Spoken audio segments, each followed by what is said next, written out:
So Borussia Dortmund could win the Bundesliga for the first time in over a decade at the weekend. They will secure the title if they beat Mainz on Saturday. Any slip-up might allow Bayern Munich back in. To chat about the finale of the German League season, delighted to be joined on the line by Raphael Honigstein. How are you keeping, Rafa? Very well, how are you? You're showing me up with that wonderful suit. This is just your Thursday evening wear, yeah? You know, it's just a Thursday night in London. That's what we wear all the time. That's how you roll. So Borussia Dortmund on the cusp of something very, very special in a league that we've all just assumed that Bayern Munich are going to go and win again and again and again, and generally do. How much of this is down to Borussia Dortmund's brilliance? How much is it down to Bayern Munich really just falling apart? I think it's a lot to do with Bayern Munich falling apart. If you look at the maximum points that Dortmund can achieve this season, it would be 73 if they win their last game. There wouldn't be anywhere near enough to challenge Bayern over the last 10 years. But it is enough. It will probably be enough this year because Bayern have been quite shoddy, have not dropped down just one but two levels by their own standards. But you still have to take advantage, and you have to give credit to Dortmund, because for years, whenever we've seen a bit of weakness from Bayern, and we had a moment in 2019 under Niko Kovac, for example, when Bayern finished only on 78 points, Dortmund were nowhere to be seen, really. And this year, they started from a very negative position, if you will, in the winter break, only worrying about their Champions League qualifications. They were sixth, and suddenly find themselves on the cusp of winning the title because they've been very consistent in the second half of the season. Usually it still wouldn't be enough. You'd have to be consistent throughout. But this year it seems that being consistent for just over half, because the season went into a break before the full first half of the fixture list were played in Germany before the World Cup, that seems to be enough. So they didn't have to be the best, but they were better than before, and that seems to be enough this year. There weren't many careers that were enhanced by the Republic of Ireland's Euro 2012 opener against Croatia, but Wikipedia tells me that the Borussia Dortmund manager, Edin Terzic, this was one of his big breaks. He was working with Slaven Bilic and the Croatian side that night. He did the opposition analysis. Bilic was so impressed, he brought him along for the ride, and really his career has kicked on from there. What sort of manager, what sort of personality is Terzic? Well, Terzic, I think, first and foremost, is a Borussia Dortmund homebody. He is a fan that's been transformed or taken off the yellow wall and put on the bench. And already you could see the impact that had when he took over as interim manager a couple of years ago, won the German Cup.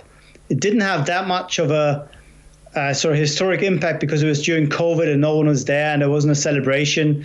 But already you could see that there was something very special between him and the fans, the way they relate to him, that he could talk to the players.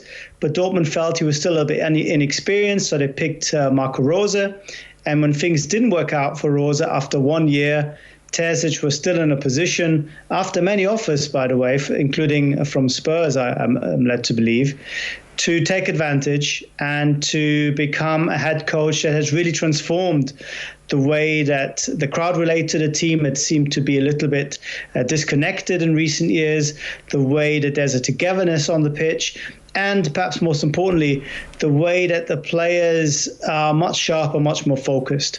Dortmund, because of their transfer strategy, have always a squad full of high potential young players and slightly older players who perhaps not quite at the very, very top, because if they would be, Dortmund couldn't quite afford them. We're talking about Emre Can, we're talking about Julian Brandt, we're talking about a fairly relatively old Mats Hummels or Marco Reus.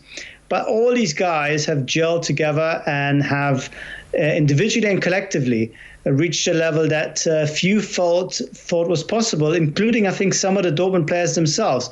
Terzic has raised them. Terzic has made it happen. And even though they haven't been as consistent as they wanted to be, they had some setbacks. It seems to be enough this year. And that in itself is a fantastic achievement.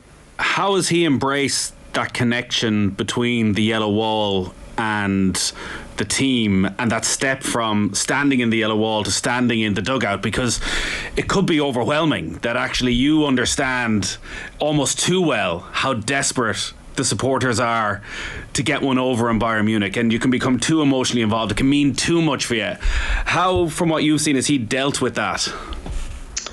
He's been very cool. And naturally a very cool guy, doesn't really get too emotional in the stand. In the stands he probably did get emotional. Now on the bench he's mostly quite calm. But I think what's important is because of who he is, he had a natural amount of credit with the supporters. So he didn't have to win them over in terms of his emotional connection with the team, with the club. They knew it was genuine.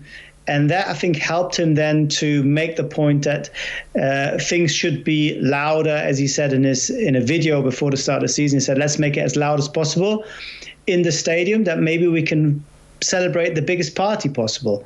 And at the time, people thought, okay, this is a good mission statement when it comes to changing the dynamics. Maybe 3 or 4 years down the line, it will be in a position. Dortmund will be in a position where they can challenge Bayern.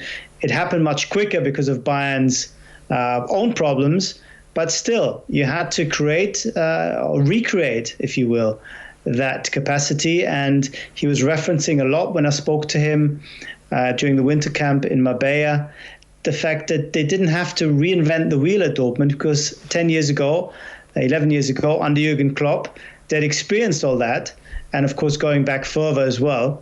So it was just a question of trying to recreate it rather than do something completely new. But he managed to tap into those sentiments. The football was good enough, successful enough to awaken those emotions, those positive emotions. And they've been carried a little bit, certainly at home, where their home form has been really good. And it's been one of the backbones of this great season that they're having. He was at the club the last time Dortmund won the league when Jurgen Klopp was the manager. He was working with the academy at that stage, and a lot of the way you talk about him there, it does feel personality-wise and emotionally there are a lot of similarities with Klopp. In terms of tactically how he sets his team up, are there similarities?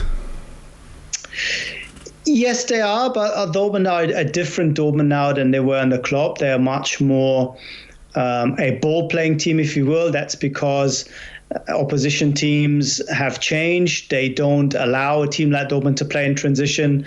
A lot of them play quite deep, or they themselves try to put pressure on them high up to disrupt their building. And if you don't have solutions on the ball, you're going to suffer.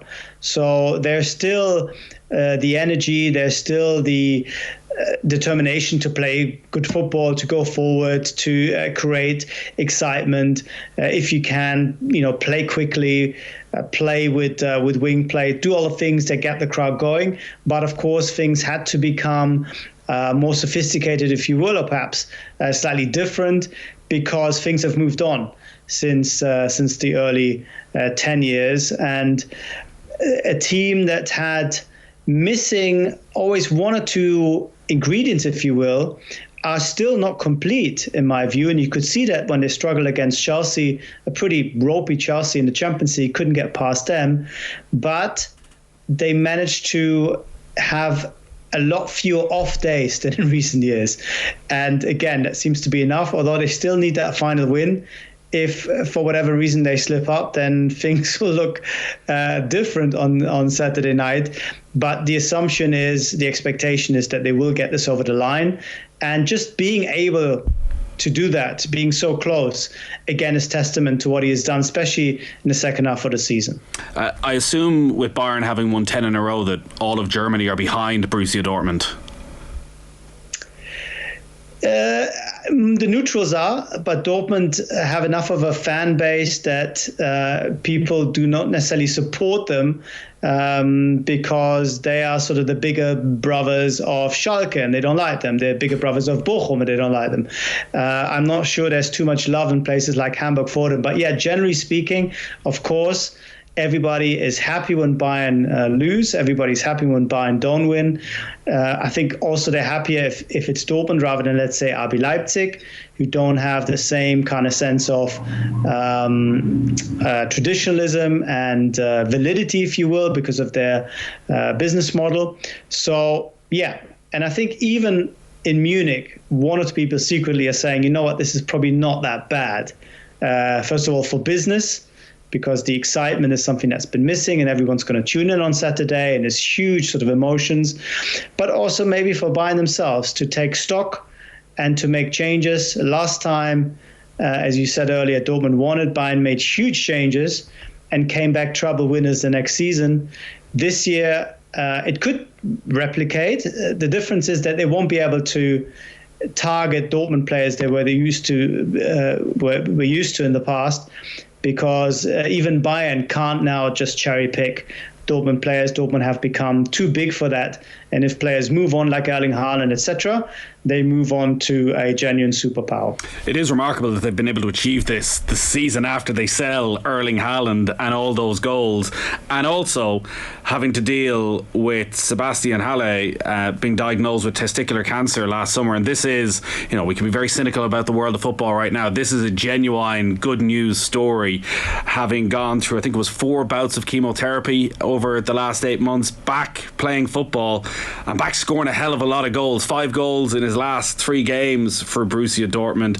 We remember him from his time at West Ham, which was sort of a strange period. He scored a couple of unbelievable goals but struggled for a bit of consistency. Can you talk about his story and his comeback? And they can't have expected him to come back and make such a brilliant impact in the latter half of the season. Yeah, it is a wonderful story. And today in the press conference, Edin Terzic said things are set up for him to be the hero of the season, because he was supposed to be the guy that follows from Erling Haaland, which is going to be difficult enough. But before a single ball was kicked in pre-season, they diagnosed testicular cancer.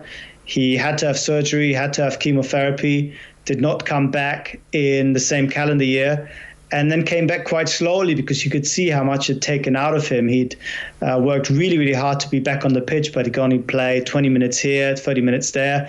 Even now, by his own admission, he's not quite at the same standard yet, and it'll take more time. But just him being there, both on an emotional level and the way the team reacted to him, and I could see that again in Marbella when he played his first friendly there, but also the footballing impact he has by being available as a number 9 to do the things that number 9s do, to hold up the ball, to make certain runs, to win headers.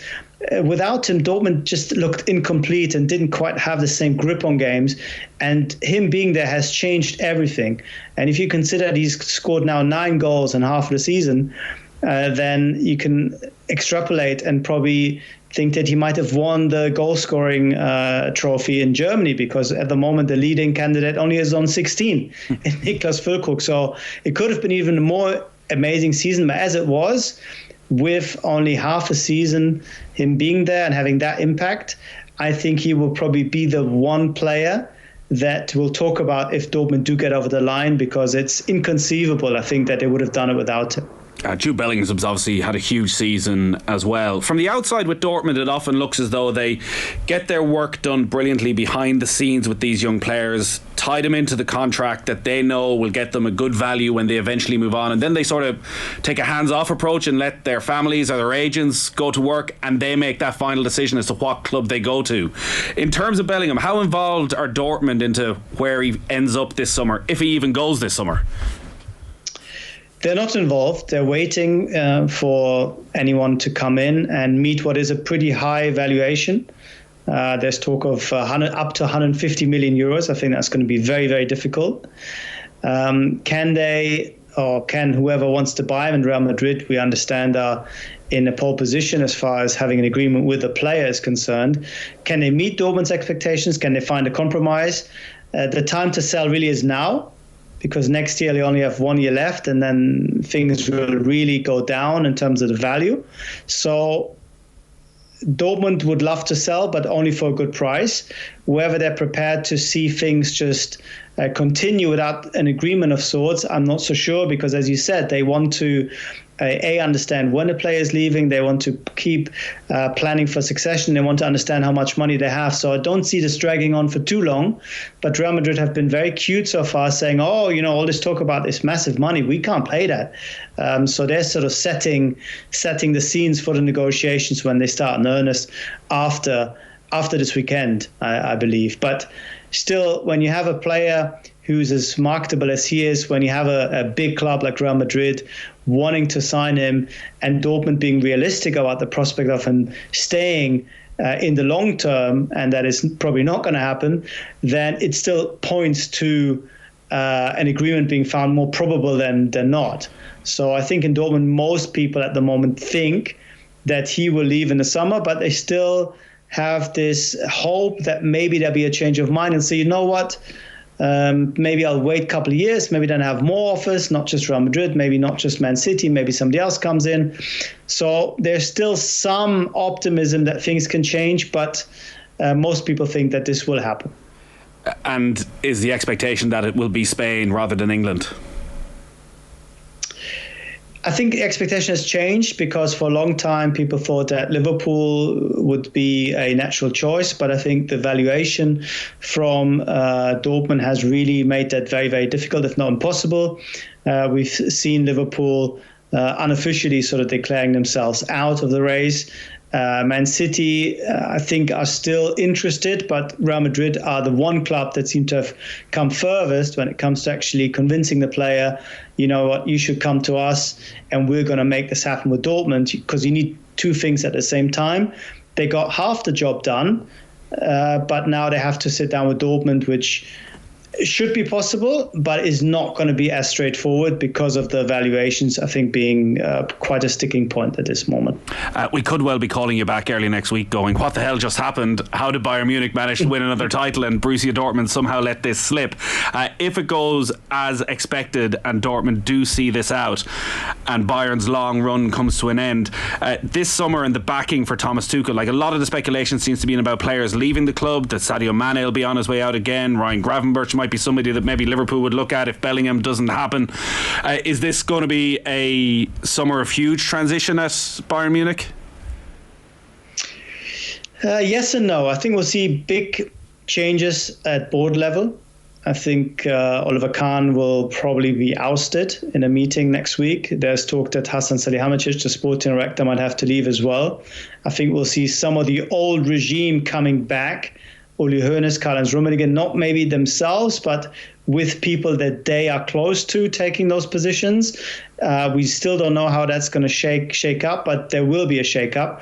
But ironically, Thomas Tuchel, I think, will emerge strengthened because he's going to be the one guy left who's already been there and who is sort of the last person in the room.